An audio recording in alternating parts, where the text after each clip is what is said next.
So we'll jump into the reason why we're up here then, to go through the Premier League best and worst 11. So we've excluded Man City players because obviously Haaland's in without a doubt. You've got De Bruyne, you've got Rodri, you've got half the team. So doing that, if you will go backwards, forwards. So keeper of the season, who have you got for your keeper of the season? Well, I might sound biased, but I have put Nick Pope in there. The only other choices I can really see you picking is probably Ramsdale or Alisson. There's only 3 you're going to pick from. For me, I picked Nick Pope because, well, he has been classed. He's been flawless at times. The only thing that's even been like a detriment to him is probably the Liverpool mistake, which was a bit harsh as well. So that's the only thing really where I can go, oh God, what is he doing? But other than that, he's obviously every goalkeeper you have your odd mistake here and there, but he has been class all season long. He's kept 11 clean sheets in 38 matches. He's actually conceded I'm trying to think now. He's conceded less goals in the amount of games he's played, which I think is a first in Newcastle United's history. So fantastic to see for Newcastle, because normally we're leaky. So the fact that it's been showed up is fantastic. Yeah. I mean, I would pick Nick Pope. His shot stopping is out and his world good. He's definitely good enough to be England's number 1. Yeah, I've got Nick Pope here as mine too. So we're matching so far then. So left back. I went with Zinchenko personally. Again, I think there's only a couple of choices you can go for. Probably Zinchenko or Shaw. It's probably the only 2 you can really pick. That's not a Man City player. I rate Zinchenko quite a lot, because he's somebody that went to Manchester City from last season. Probably a player on paper you go at, well, you know what, he's an okay player, but he's not really a player Man City needs, and he's completely shown him up. So I think he's done a great job. He's one of the key reasons why Arsenal's defence has been so solid this season. I like him a lot, and he's somebody that has a lot to give, and I think he's more than good enough for me in the team this season. Yeah, I've went for Estepinha, the Brighton one. It come out of nowhere this season. I'd hardly known about him at the start of the season. He's come in, really helped Brighton. And then centre backs now. So have we got any Newcastle ones? Yes, I went with Botman. I mean, Diaz got in the actual team this season, so that's probably the reason why he didn't get it. I thought if Diaz didn't get it, then it probably was going to be Botman. He's so good. He's scary good for the age he is as well, bringing him in for what? It was about £35 million or so. What an absolute bargain for someone of his calibre. I can't wait to see what he can do in future years. He's somebody that you can build a complete team around. He's so good, so composed at the age he's at, and at his feet, he's class. Is he our best player, do you think? Because obviously there's a handful that it could be. No, I don't think he's our best player. I think you do have a couple of better ones, but he's someone that probably has the potential to be our best player. Yeah, right. I've gone for Botman as well. The other one I've went for Saliba. Yeah, I agree. I went for Saliba as well, yeah. But he had to put an Arsenal defender in there. I know some people probably shout for Manchester United defenders, which, to be fair, I think Martinez and Shaw are both close, but the thing with them is you lost 4-0 to Brentford and you lost 7-0 to Liverpool, so even though they had a good season all round, they've had some bad results in there. You concede 11 goals in 2 games. You can't get a team season from that. So I went half with Saliba. I think he's been class. Him and Banwright, to be fair, both been good. I think Saliba's been probably the better of the pair. Yep. And Arsenal have had a class year. Any other season, they probably would have won the league, but when you got Man City in the league, and only so much you can do. Yeah, I mean, you mentioned Martinez for Man U. One of the first videos we did at the start of the season was looking at who we think is going to be the flop of the season. I said him, so I'm covering my face with that one a little bit.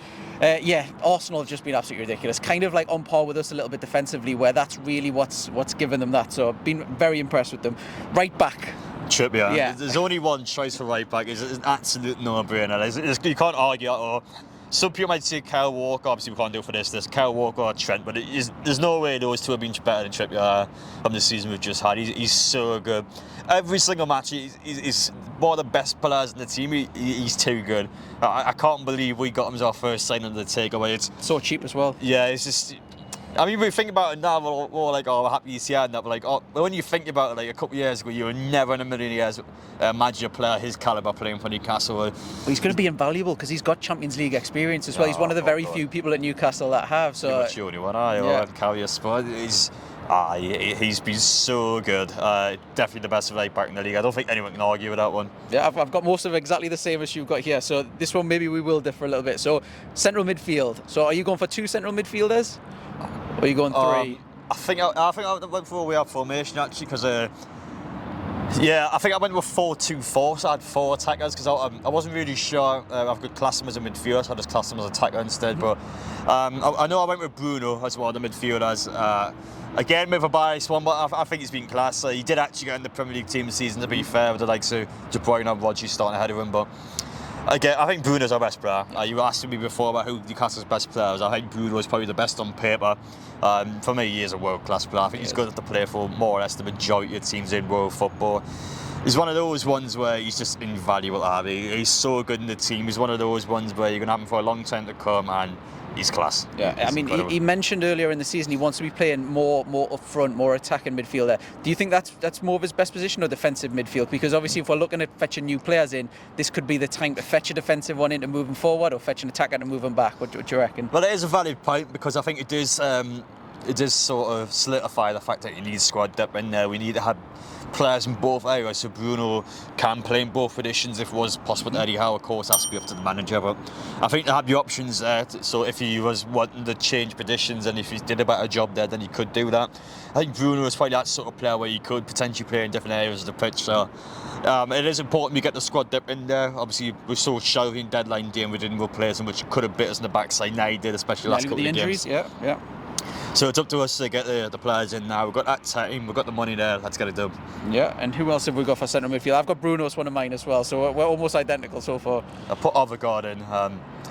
I would class him in midfield. I think I know some people might see he's an attacker, but I think he's in midfield. Yeah, class him he's played more games in midfield, I think, yeah.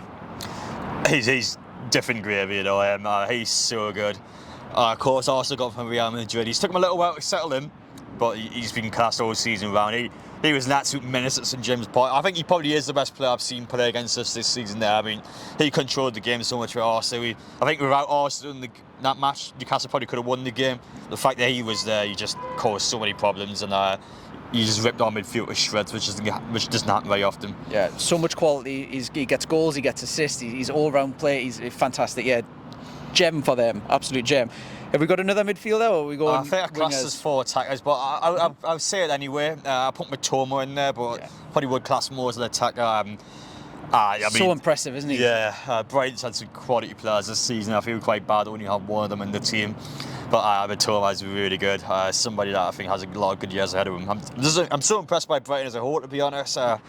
They've been so smart about it. They took their time. They slowly progressed up the league table. And I mean, compare this Brighton to a Team 5, even 10 years ago, just never in a million years. So I've been impressed by them. Yeah, all of their players, like literally, the midfield's amazing, the defence, they've got Dunk. Dunk seemed average, and now he's unlucky not to be really probably in this team. You've got Welbeck up front, who looked finished, and he's fantastic for fantastic at Brighton. So who else have we got? Because I'm copying you exactly for everything here so far. So, have you got Salah in next, or have you got Saka? I don't have Salah in the team at all. I've got 3 English attackers, okay. So we go one by one. I'll go on the left-hand side first. I put Marcus Rashford in. I've been really impressed with him this season. Somebody that last season definitely dipped off in form. Somebody that I probably would have went, oh, is he really that big of a deal? This season, though, the amount of goals he's got now left-hand side, he's a dangerous player, Rashford. Be a key quality player for the reason Manchester United have been able to get in the top 4 despite leaking a bunch of goals at times. Big fan of him, really impressed by him. Rashford, I think, is always going to get in the team. Yeah, went for him as well. On the other side, I went for Saka. I think we both know who the striker's going to be, but for Saka, at his age, he's a serious player as well. I've been really impressed by him. I'm just hoping that Southgate can get the best out of these players, because we've got some quality players up and coming. Saka's somebody I like a lot. Unfortunately for him, I know he still has that moment, but he kind of misses those big chances when it matters. It's one of them moments where you adapt when he gets older. He's obviously been through quite a lot. So young though, it's ridiculous how young he is. And obviously that Euro pen was the big one for him. That's going to haunt him for the rest of his life. So the fact he's been able to kind of bounce back from that so quickly and be able to have such a good season as well, I'm impressed by him. I think he's someone that Arsenal are going to have for quite a few more years to come, and if Arsenal are going to win silverware in the next few years, he's the player that's going to do it. No Martinelli. That was one of the ones that I debated putting in or not. It didn't quite fit in. Just outside for me. I think Saka's been the better of the player, and there's no way you're not going to put Rashford, Saka, and the next player in. Who are we going for the next player? McKay, obviously. Yeah. I can't believe he's still at top. I think he'll stay as well. Yeah. There's not many teams that can buy him though, because he's going to want to stay in the Premier League because he wants to make sure he's record. But the only team that can buy him on paper is Manchester United. Not Chelsea, maybe. He's not going to move to London club. I can't see him doing it. He's obviously City. I'm going to get him. Liverpool. I'm going to get him. No. So it's only Manchester United you can go to, and I don't know if they're going to do it. I don't think they will. It's what they need. They need a striker, Man U. But if you can, though, you have to leave Tottenham surely, because you're not going to win anything down there, and you're going to have all your best years there. By the time you leave Tottenham, you're going to be completely past your prime, and you might not win anything. So Kane has to leave now if he wants to win the silverware. If he stays at Tottenham, which I actually think he will, he's not going to win anything. Yeah, and then, I mean, noticeable shouts out there as well to Ivan Toney and Mitrovic, 2 ex-Newcastle players who are very unlucky the fact that Kane was in there as well. Otherwise, they would both be insurance. Fantastic season, especially Mitrovic, who seemed like he was a championship level player. He's come up, proved all the doubters wrong, and had a fantastic season this season. Well, I think Mitrovic might have crept in there, but the fact that he got that suspension for his incident with the referee, I mean, he missed six games there or something. That's nearly a quarter of the season. And you've got Ivan Toney as well, who's missed a load of the season. Well, I thought it was the problem with Casemiro as well, because I would have put him in the starting 11, but he has 2 red cards. He's missed about 8 games worth of suspension, which is a quarter of the season. I mean, you just can't put him in the season when he's missed that many matches. It's an interesting one. Obviously, Toney was. I mean, with Toney's though, it's kind of outside of football, I would say, whereas Mitrovic happened on the pitch. Yeah. So I wouldn't affect Toney's prediction because of that. But again, you're always going to put Kane Hard in the actual Premier League team this season over him, so he's got no chance. Wilson probably should have got a shout as well. 18 goals and 5 assists in the amount of games that he's played. That's phenomenal for a player his age, and the fact he would class him as injury prone as well. So I've been super impressed by him. McAllister's another one who was probably a bit unlucky to miss out. He's had a cracking season. I don't think he's as good as people make him out to be, but he's definitely someone that deserves a shout. I would agree with that. But I think he's probably just maybe a couple of players off potentially getting in there.